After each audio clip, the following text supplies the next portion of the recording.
welcome back to My Own Worst Enemy. We've got an unboxing again today, and this unboxing is Old School Tactical Volume 3, a Mark Walker game. So Old School Tactical, look at this box.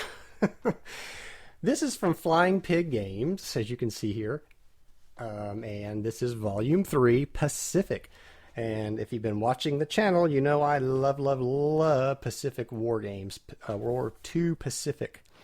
And I've never owned any of the old school tactical games before. This will be my first one, so this should be interesting. And I actually did the Kickstarter for this way back when, backed it, and got my package here. So actually, before I even open this box, and this box is huge. This is huge. I have my table set up for a normal unboxing, and normally a normal box would be like, I don't know, let's see, about here, so I could really capture a normal box on this video.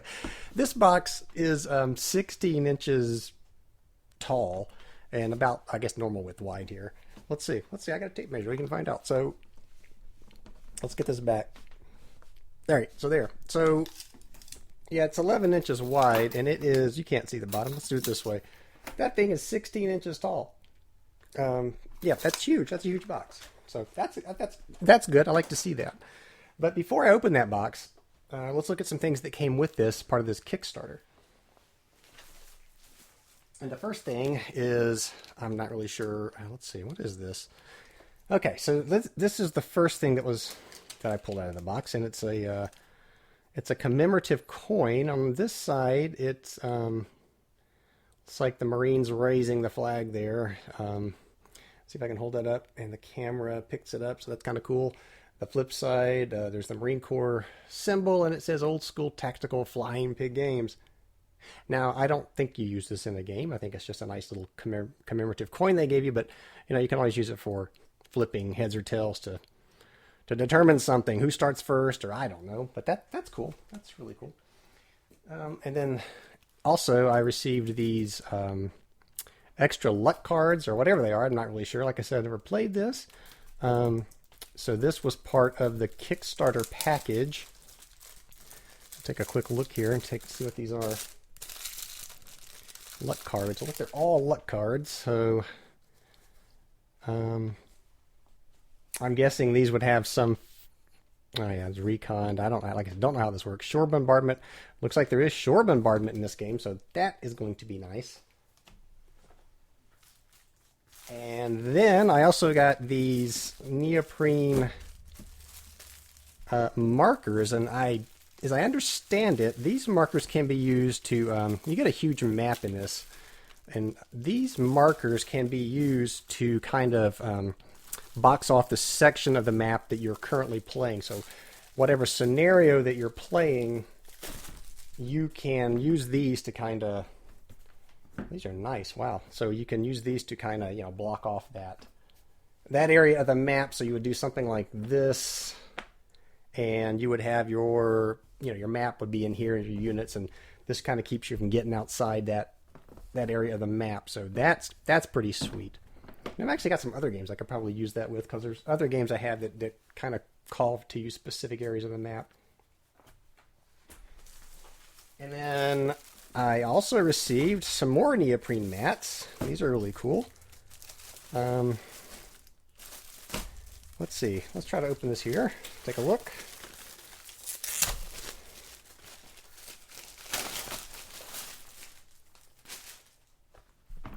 Looks like your turns. Oops, let's make sure everyone can see most of this here. So you got your turns, victory points, casualty points, and impulse points. Impulse roll modifier. So it looks like you get one for the Allies and one for the Japanese. And these are nice. These are really, really well done. Nice print, clear. So that's cool. And what else do we have over here? What is this? Quartermaster Logistics. So packed in ships by your friends. Okay, so I guess if we're missing something, we call them and let them know. But I don't think we're missing anything. I think we're going to turn out pretty good here. So,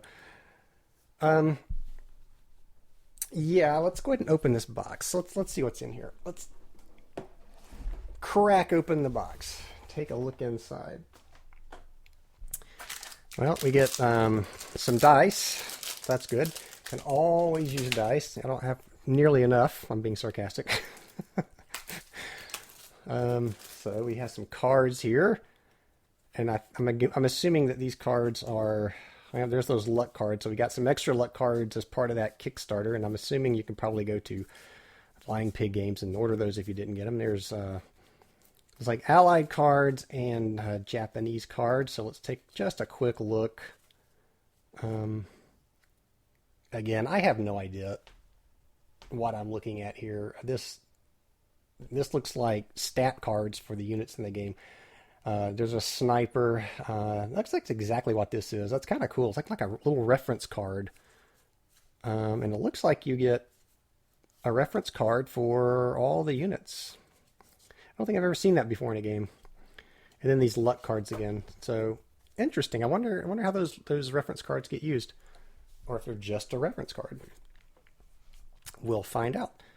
This is Old School Tactical Rulebook, version 5.6. So I'm assuming this is the most recent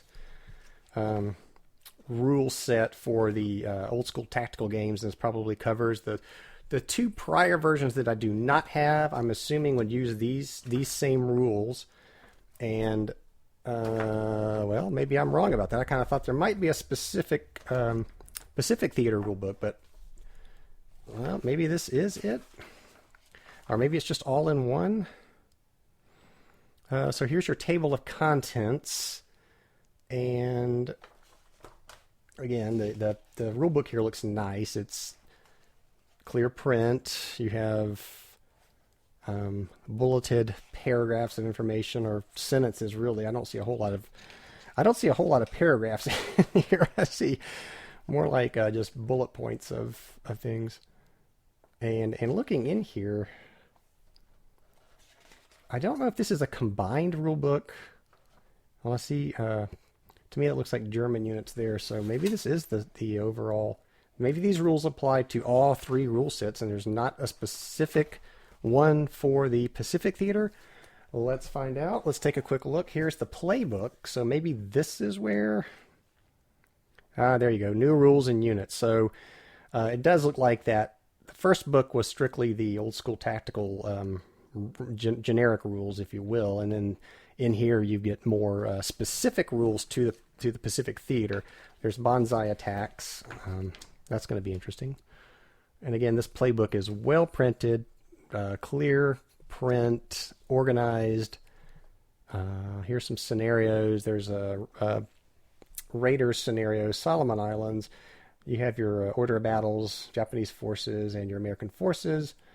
And it tells you, and this is what I was talking about, it tells you on the map which coordinates the specific scenario would take place in. And you can use those neat little neoprene mats to kind of keep you at where you're supposed to be on that map. So that's nice playbook. Some combat tables. Looks like there's two, one for each player. That's good. And then, oh, look at these counters. Wow. Pre-rounded counters. Beautiful. They're big. These are not the smaller counters. These are, it looks like there's two sizes. I guess those are 3/4 and not sure. They look like the lock and load tactical sized counters, which are about this is the same size as these larger ones. These are beautiful counters. So no need to round the corners here. They are pre-rounded, and that is a time saver. And these are easy to. These fall out pretty easy. I just dropped one, so they're going to punch right out.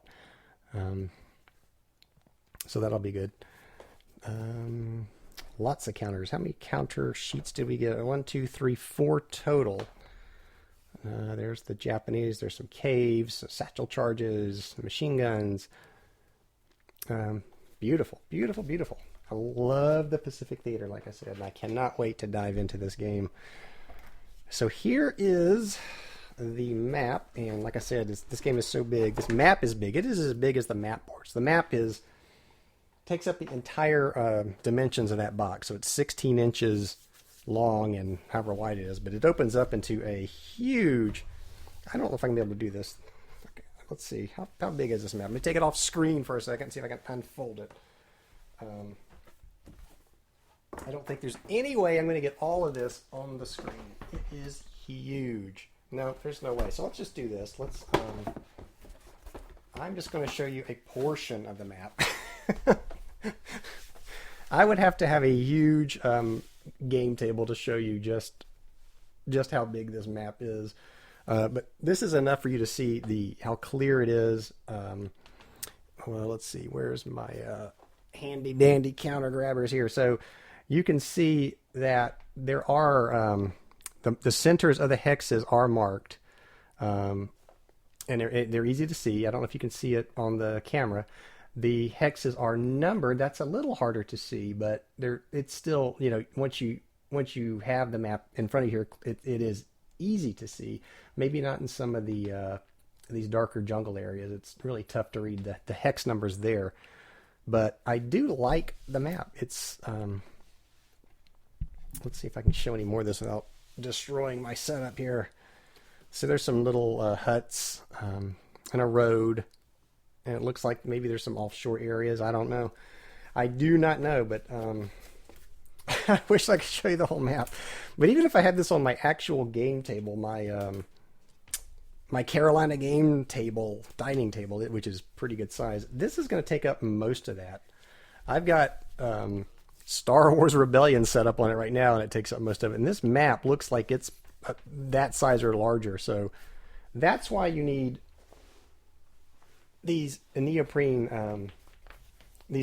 markers, so that if you had a battle, if this map were open, it's not, of course, but you would lay these out and say, okay, we're only going to have the battle in this specific area. We're not going to worry about what happens over here. Our scenario only involves this area. We're going to use these neoprene markers to show that. So cool, awesome. And we are not done yet, because, as I said, I love the Pacific Theater. And the box is just as big. I also had Hellbent. And this is, Hellbent provides more, another giant map, which is awesome. And you get, see, can you see this here? Let's see. Let's bring it up a little bit. So yeah, you get another map, and this map is 30 by 41 inch. And I think the other map was the same size. And then another counter sheet. And those are, 3/4 and 7/8 inch counters. That's what we saw on the other counter sheets. And another scenario book. So let's take a quick look inside here and see what we get. So there's that other scenario book. And it's the same layout as the first one, but how many scenarios do we get with this Hellbent expansion? 14 more scenarios, so that's good. And here's that extra counter sheet that you get. Looks like some more of the special landing forces for the Japanese. I see some Marines and engineers and snipers and landing vehicles. Yeah, some tanks. Beautiful, beautiful stuff. So, and yeah, this map is the same size as the other one. So that other map was, what did it say? 30 by 41 inches. So that's good size. And this is cool. You've got a terrain chart up here. So there's your airstrip, road, open spaces. And again, a beautiful map. This one's actually, let me spin it the other way. This is actually easier to see. The terrain's lighter, not as much jungle here, so you can still see your center hexes, and your hex numbers are easier to read here. Like I said, on the other map, though, they're still easy to read. It's just once you get some of those jungle spaces, it's a little harder, but not too bad. So there you go. That is, very quickly, that is Hellbent. That is also Old School Tactical Volume 3. So I am really looking forward to trying this game. And maybe this is another one that we can get to the table soon here on the channel. So again, thanks for watching as always, and I hope you will come back for more.